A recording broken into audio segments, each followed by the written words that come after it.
নতুন পৃথিবীতে স্বাগত জানাই। আজকের উপস্থাপনা করোনা ভাইরাস 19। আমরা জানি ইতিমধ্যে করোনা ভাইরাস অনেক প্রাণ কেড়ে নিয়েছে এবং কত প্রাণ আরও কেড়ে নেবে তা কেউ বলতে পারে না। মাঝে মাঝে অনেক আশার কথা শোনা যায়। ভ্যাকসিন আবিষ্কারের কথা শোনা যাচ্ছে, অনেকের দেহে এর প্রয়োগের সুফলের কথাও বলা হচ্ছে। যতদিন পর্যন্ত সারা বিশ্বের মানুষ এর সুফল না পাবে ততদিন মানুষকে শঙ্কার মধ্যে, আতঙ্কের মধ্যে থাকতেই হবে।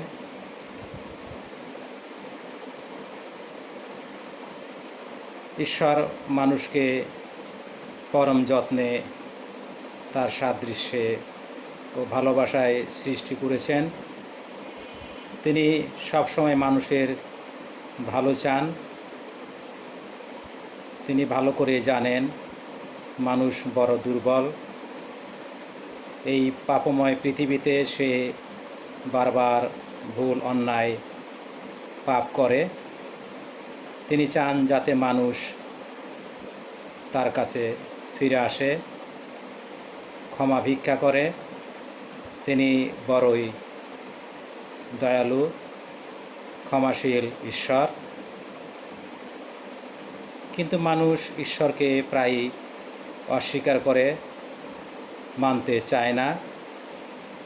আজকের এই চরমের বিপদের দিনে আমরা যেহেতু তার পরম আপনজন, তার শরণাপন্ন হলে, আমাদের ভুলভ্রান্তি স্বীকার করলে নিশ্চয় তিনি আমাদের ক্ষমা করবেন। কিন্তু মানুষ বরাবরই বড় অহংকারী। অনেকেই তাকে অস্বীকার করে, তার অস্তিত্ব স্বীকার করতে চায় না। তিনি তার একমাত্র পুত্রকে পৃথিবীতে পাঠিয়েছিলেন মানুষকে পাপ থেকে উদ্ধার করবার জন্য। অনেকে তাকে আজও ভালো মতো বিশ্বাস করে না, তার দেখানো পথে জীবনযাপন করে না। ঈশ্বরকে এবং যিশুকে মানুষ মানতে চায় না। মানুষ ভালো মতোই জানে যদি তারা ঈশ্বরকে মানে, তার কথা শোনে, তাহলে তারা যে সমস্ত পথে চলছে, যে সমস্ত পাপ অন্যায় করছে তা তারা করতে পারবে না। পৃথিবীর অন্যান্য মানুষকে নিজের মতোই ভালোবাসতে পারবে। যেভাবে ভোগবিলাসে জীবনযাপন করছে সেভাবে তারা আর ভোগবিলাসিতার জীবনের মধ্যে থাকতে পারবে না। এই জন্য মানুষ অন্যার মধ্যেই থাকতেই পছন্দ করে। মানুষকে প্রায়ই দেখা যায় যেটা ঠিক নয় তারা সেটাই করে, সেটাই যেন ঠিক। আর যেটা ঠিক সেটা তারা এড়িয়ে চলে, করতে চায় না। এইভাবে তারা পৃথিবীকে নিজেদের মতো করে পরিচালিত করতে চায়। কিন্তু ঈশ্বর মানুষ সৃষ্টি করে এই পৃথিবী পরিচালনার ভার তার প্রকৃতিকে যেন ঠিকঠাক মতো রাখে ঈশ্বর মানুষের হাতে তুলে দিয়েছেন। কিন্তু মানুষ সেই পথে চলে না। মানুষ যতদিন ঈশ্বরের সহায়তা কামনা না করবে, যতদিন তাদের পথে ঈশ্বরকে না ডাকবে, ততদিন মানুষ অশান্তির মধ্যে, নানা সমস্যার মধ্যে বসবাস করবে। ইংরেজিতে একটা কথা আছে, প্রভিডেন্স অফ গড, অর্থাৎ এই পৃথিবীর সব কিছু ঈশ্বরের নিয়ন্ত্রণে। যেহেতু ঈশ্বর পৃথিবী সৃষ্টি করেছেন, মানুষ যত কিছুই করবার চেষ্টা করুক, ঈশ্বরের যে পরিকল্পনা, তার পরিকল্পনাকে মানবজাতি কখনোই নস্যাৎ করতে পারবে না, এটা মানুষ প্রায় ভুলে যায়। ভুলে গিয়ে মানুষ নিজের ক্ষমতার উপরে নির্ভর করে, আধুনিক তথ্য প্রযুক্তি বিজ্ঞানের উপরে নির্ভর করে। ঈশ্বরের চরিত্র মানুষ প্রায় ভুলে যায়। মানুষকে ভুলে গেলে চলবে না যে সদাপ্রভু মসির মুখ দিয়ে বলেন, সদাপ্রভু স্নেহময় ও কৃপাময় ঈশ্বর, ক্রোধে ধীর ও দয়াতে ও সত্যে মহান, সহস্র সহস্র পুরুষ পর্যন্ত দয়ারক্ষক, অপরাধের অধর্মের ও পাপের ক্ষমাকারী, তথাপি তিনি অবশ্য পাপের দণ্ড দেন। আমরা অতীতের বিভিন্ন ঘটনাবলী বাইবেলের মধ্য দিয়ে জানতে পারি। তিনি বিভিন্ন সময় মানবজাতিকে শাস্তি দিয়েছেন। যখন পৃথিবীতে পাপের পরিমাণ অত্যধিক বেড়ে গিয়েছিল, মানুষ ঈশ্বরের কাছ থেকে দূরে সরে গিয়েছিল, তাকে মানতে চায় নাই, তখন ঈশ্বরের মহাক্রোধ মানবজাতির উপর নেমে এসেছিল।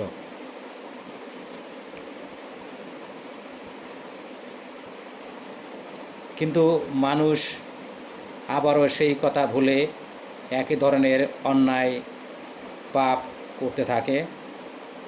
আমরা দেখতে পাই নোহর সময় পৃথিবীতে মানুষের সংখ্যা অনেক বৃদ্ধি পেয়েছিল।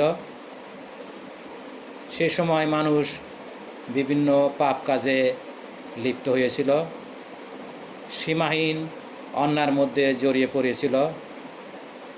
মানুষ ঈশ্বরের কথা ভুলে গিয়েছিল, তাকে পরিত্যাগ সম্পূর্ণভাবে করেছিল।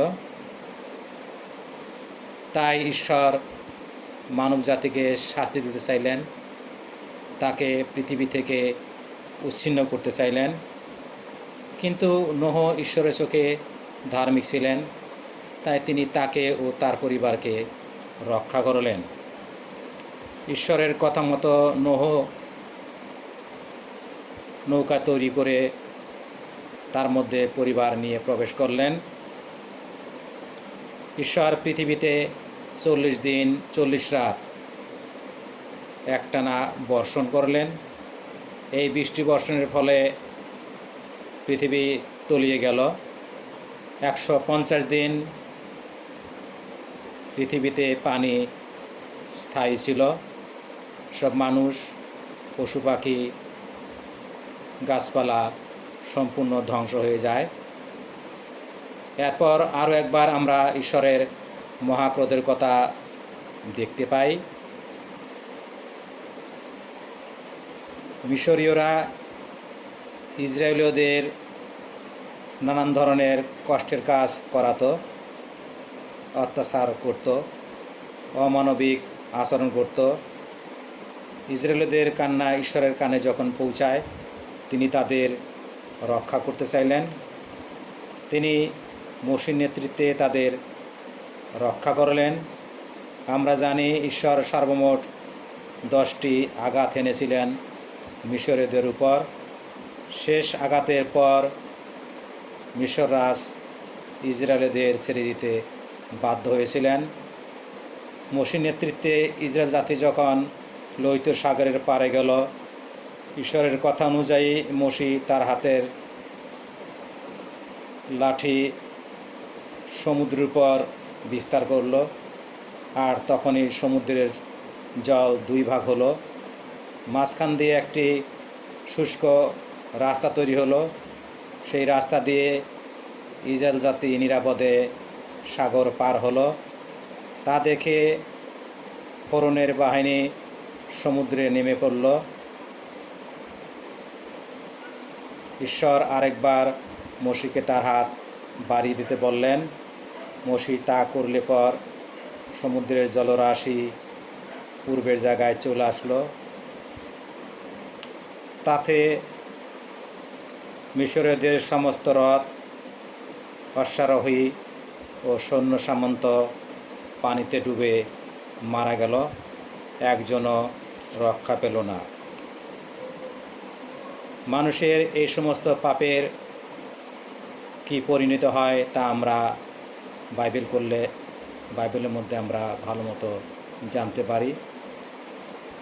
ঈশ্বর যেহেতু দয়াশীল, ক্ষমাশীল, তিনি আমাদেরকে ভালোবাসেন, আমাদের সৃষ্টি করেছেন, তিনি বারবারই চান যাতে মানুষ তার কাছে ফিরে আসে, কারণ তিনি মানুষের জন্য অনন্ত পুরস্কারের ব্যবস্থা রেখেছেন, যাতে সবাই ঐশ্বরাজ্যে প্রবেশ করতে পারে।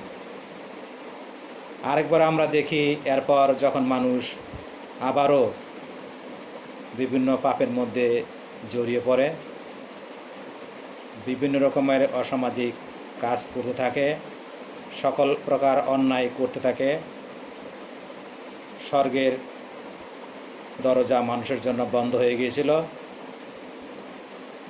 ঈশ্বর যেহেতু আমাদের সৃষ্টিকর্তা, এইবার তিনি তার একমাত্র পুত্র যিশুকে পৃথিবীতে পাঠালেন, যাতে তিনি মানুষকে মুক্তির কথা শোনাতে পারেন, তাদের কাছে সুসমাচার প্রচার করেন, যাতে মানুষ মন পরিবর্তন করে, পাপ থেকে মন ফিরায়, ঈশ্বরের পথে ফিরে আসে। মানুষ কিন্তু এইবারও যিশুকে অগ্রাহ্য করল, তার নামে মিথ্যা অপবাদ দিল, তার বিরুদ্ধে ষড়যন্ত্র করল এবং শেষে তাকে ক্রুশে টাঙিয়ে হত্যা করল। ঈশ্বর কিন্তু যিশুকে কবরে ফেলে রাখেন নাই, তিনি তাকে স্বর্গে তুলে নিলেন, কারণ তিনি ঈশ্বর, জীবিতদের ঈশ্বর। আমরা যেহেতু সবাই ঈশ্বরের অধীন, ঈশ্বরই সমস্ত সৃষ্টি করেছেন, ঈশ্বরের ক্ষমতা মানুষের বোঝার সাধ্যে। ঈশ্বরের পরিকল্পনা কেউ নস্যাৎ করতে পারবে না। পৃথিবীর সমস্ত মানুষও যদি ঈশ্বরের বিরুদ্ধে কাজ করে, তার বিরুদ্ধে চলে যায়, তারপরও ঈশ্বরের পরিকল্পনা ঠিকই চলবে। যিশুকে হত্যা করার পর, ঈশ্বর যিশুকে স্বর্গে তুলে নিলে পর, প্রধান পুরোহিতেরা এবং বৃদ্ধ নেতারা পাহারারত সৈন্যদের টাকা দিয়ে বলেছিল, তোমরা বলো, আমরা যখন ঘুমিয়েছিলাম তখন যিশু শিষ্যরা এসে তার দেহ চুরি করে নিয়ে গেছে। আমরা দেখতে পাই যে মানুষ সত্যকে অস্বীকার করে, সত্যকে ভালোবাসে না, সত্যের পথে চলতে চায় না। এটা আমাদের সমাজ ব্যবস্থায় সব দেশেই আমরা দেখতে পাই। অন্যায় পাপ সম্বন্ধে আর্চবিশপ ফুলটন জে সেনকে আমরা বলতে দেখি, যিনি 79 ডিসেম্বর মাসে মারা যান নিউ ইয়র্কে। তিনি বলেছিলেন, বিশেষত আমেরিকার কথা বলেছিলেন, কিন্তু কথাটি সব দেশের জন্যই প্রযোজ্য। সমস্ত শিক্ষা প্রতিষ্ঠান অনেক নিচে নেমে গিয়েছে, শিক্ষকরা নিচে নেমে গিয়েছে, প্রতিষ্ঠান যারা চালায় তারা অনেক নিচে নেমে গেছে, মণ্ডলী অনেক নিচে নেমে গিয়েছে, যারা রাজনীতিবিদ তারা অনেক নিচে নেমে গিয়েছে। দেশের সমস্ত সরকার ব্যবস্থার বিভিন্ন ইউনিট সেগুলা নিচে নেমে গিয়েছে। এই প্রসঙ্গে তিনি আরও বলেন, দেশপ্রেমের কথা বলতে গিয়ে তিনি বলেন, মানুষ যদি তার দেশকে, তার দেশের জনগণকে আর ঈশ্বরকে ভালো না বাসে, তাহলে তার মধ্যে দেশপ্রেম নেই।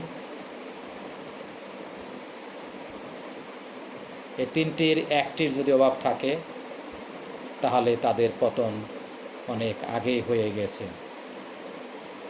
এইভাবে তিনি পৃথিবীর মানুষের যে কার্যকলাপ পাপ আমাদের সমাজ ব্যবস্থা বিরাজ করছে তার দিকে আমাদের ইঙ্গিত করেন।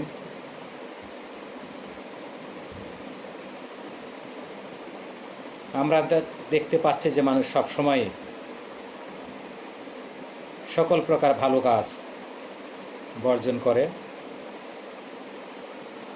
অন্যায়কে গ্রহণ করে, সত্যকে স্বীকার করে না, ভয় পায়, বিশ্বাস করে না।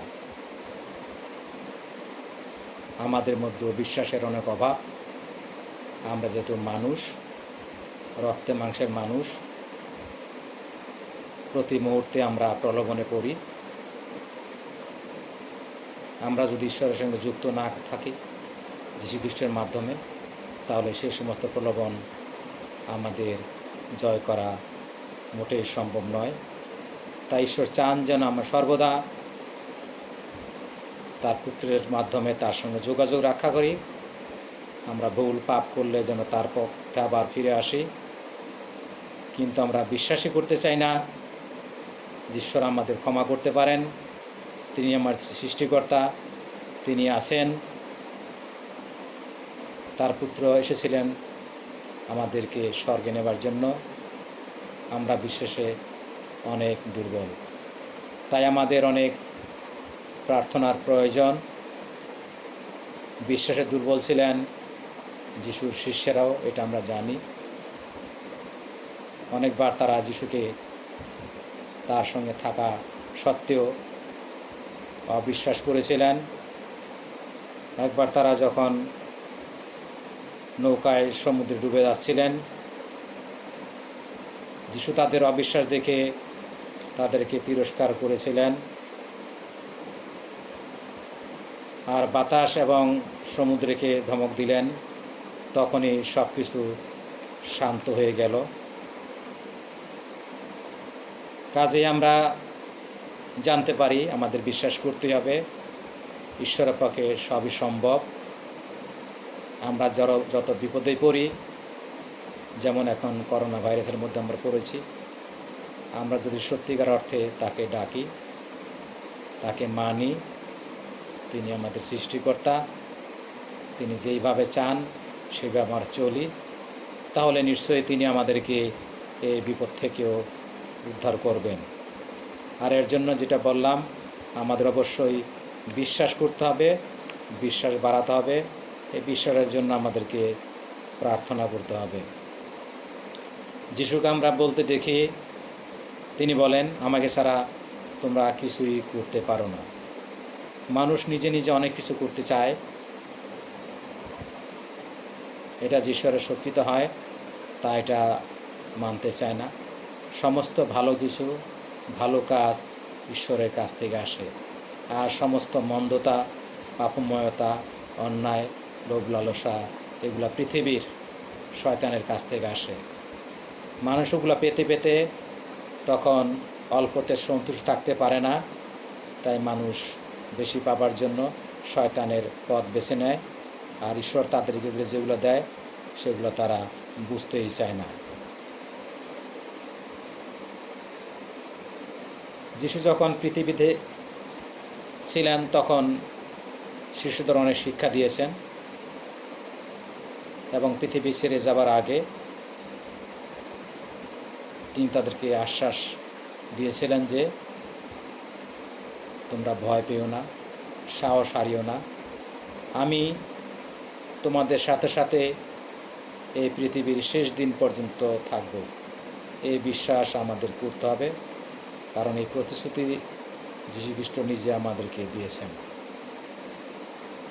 আমরা খ্রিস্টান হিসাবে কীভাবে জীবনযাপন করব, যিশু আমাদের বলেছেন। ঈশ্বরের কথাগুলা কি সেগুলা যিশু আমাদের বলেছেন, বাইবেলে লেখা আছে। আমাদের সেই অনুযায়ী জীবনযাপন করতে হবে, তাহলে ঈশ্বর খুশি হবেন। আমরা যত বিপদে পড়ি, ঈশ্বরের সহায়তা কামনা করলে তিনি আমাদের সাহায্য করবেন। তিনি জানেন আমাদের জন্য কোনটা ভালো, কোনটা মন্দ। প্রত্যেকটা মানুষের জীবনে ঈশ্বরের কাছ থেকে এক একটা পরিকল্পনা আছে, একটা উদ্দেশ্য আছে। সেই উদ্দেশ্য বাস্তবায়নের আগ পর্যন্ত পৃথিবীতে মানুষ থাকবে। ঈশ্বর যদি ন্যায়বান, তিনি যেটা বলেন সেটাই যথার্থ, উত্তম, সেটা হবে।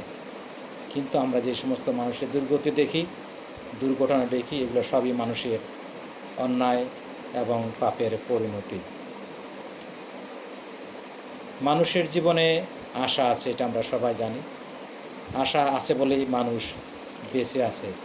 যদি আশা না থাকে, মানুষ তাহলে আশাহত হয়, মানুষের মধ্যে শান্তি থাকে না, জীবন তাদের কাছে অর্থহীন মনে হয়, জীবনকে তারা নষ্ট করে ফেলে, অনেকে তাদের জীবন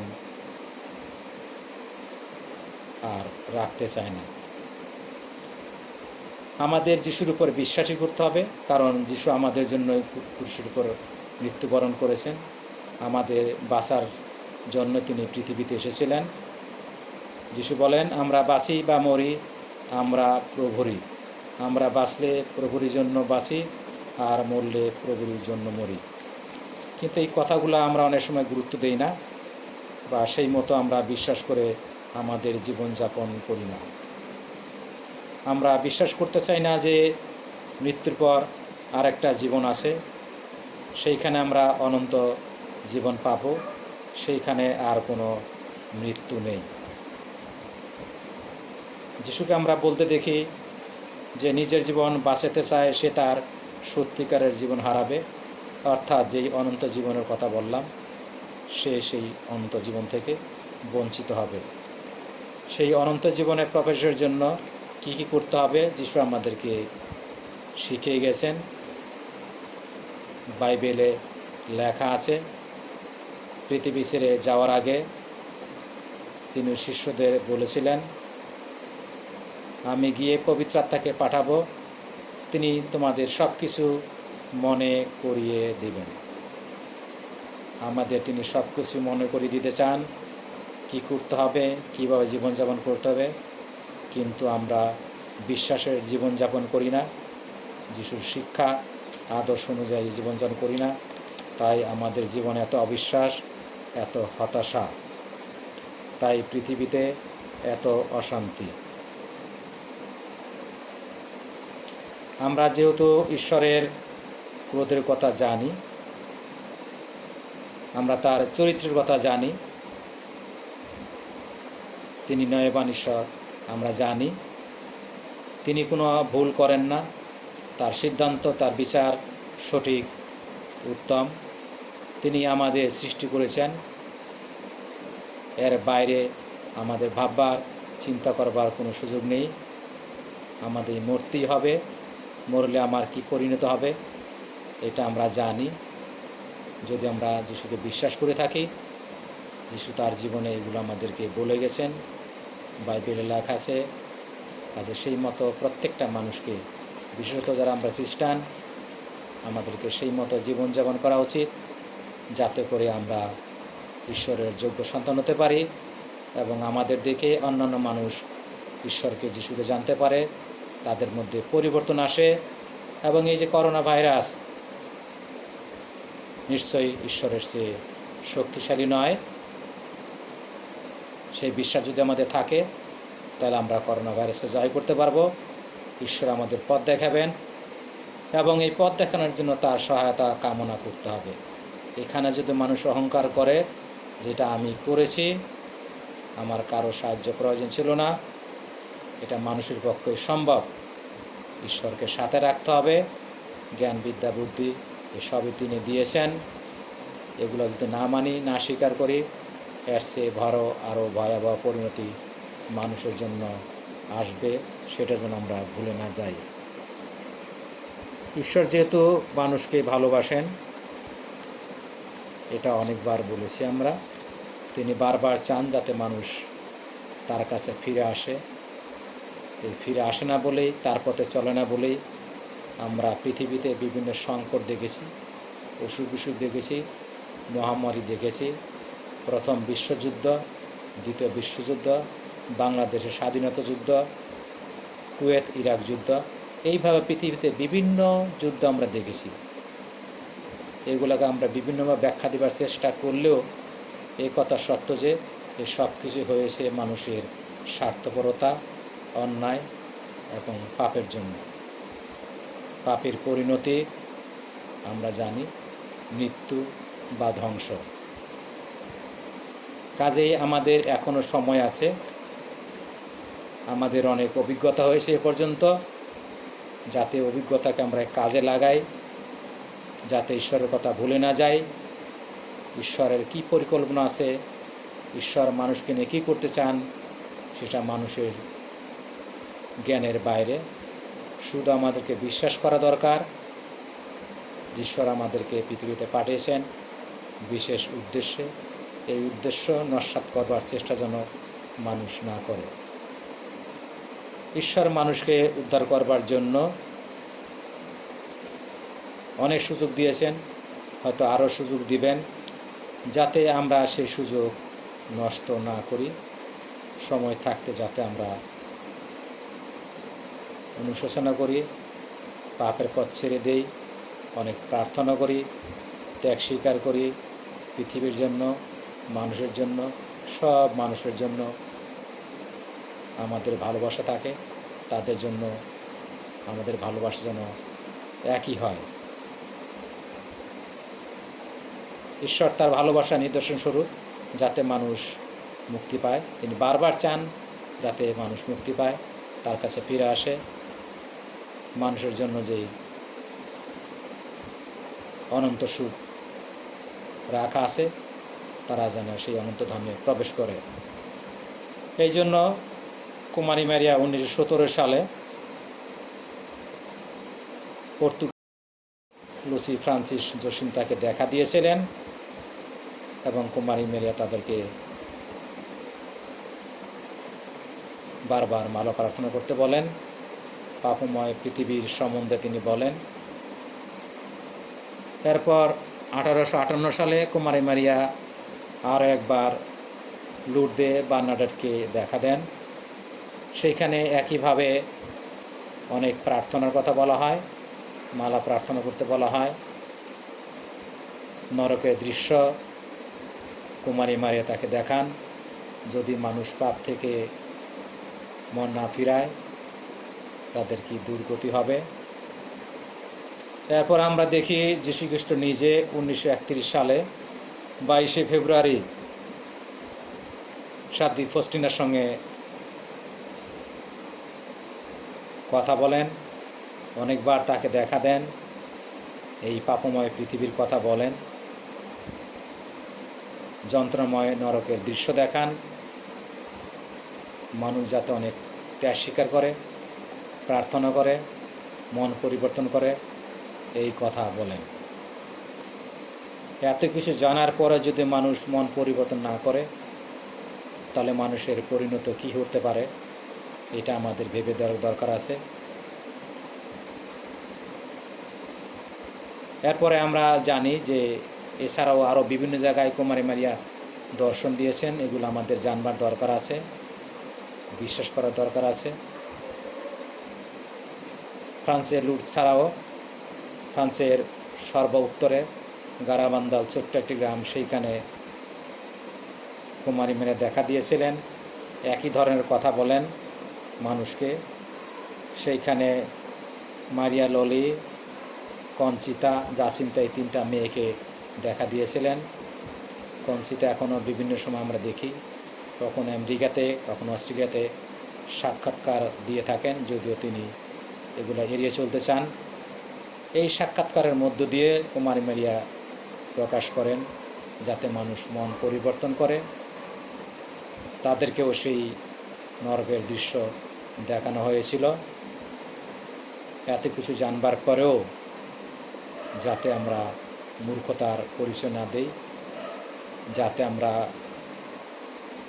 জ্ঞানীবানের মতো আচরণ করি, আমরা যাতে যীশু খ্রিস্টে বিশ্বাস করি, আমরা যাতে পাথরের উপর ঘর নির্মাণ করি, অর্থাৎ যীশু খ্রিস্টের উপরে বিশ্বাস আস্থা স্থাপন করি, তাহলে আমাদের পরিবারের শান্তি থাকবে, দেশে শান্তি থাকবে, পৃথিবীর মানুষের মধ্যে শান্তি থাকবে, বিশ্ব হবে আনন্দময়, সুন্দর।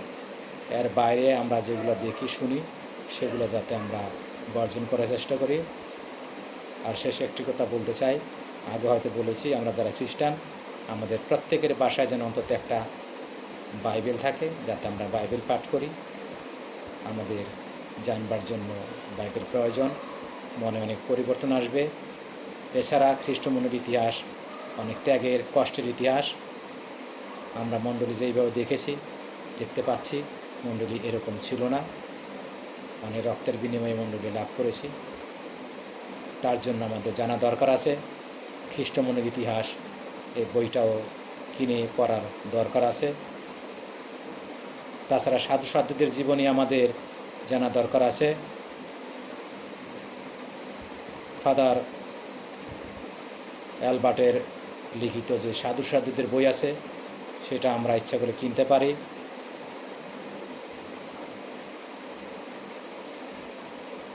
যিশু বলেন, মানুষ সারা জগৎ লাভ করে যদি নিজের আত্মাকে হারায় তাহলে তার কী লাভ হলো। এই জন্য বললাম, আমরা পৃথিবীতে যত কিছুই করি, যত বড় হই, যত সম্পদ বৈভব আহরণ করি, যতই মানুষেরা আমাদের প্রশংসা করুক, কোনো লাভ নেই। কিন্তু সেই দিন ঈশ্বর আমাদেরকে না বলেন, তুমি পৃথিবীতে অনেক প্রশংসা পেয়েছ, অনেক উচ্চ আসনে ছিলে, অনেক আনন্দ করেছ, অনেক ভোগবিলাসে জীবনযাপন করেছ, আর তোমার মতো মানুষদের অবহেলা করেছ, মানুষের জন্য তুমি কিছুই করো নাই। এই কথা যাতে আমাদের শুনতে না হয়, সময় থাকতে যাতে আমরা সাবধান হই এবং সেই মতো জীবনযাপন করি এবং অন্যদের সাহায্য করি। সবাইকে ধন্যবাদ।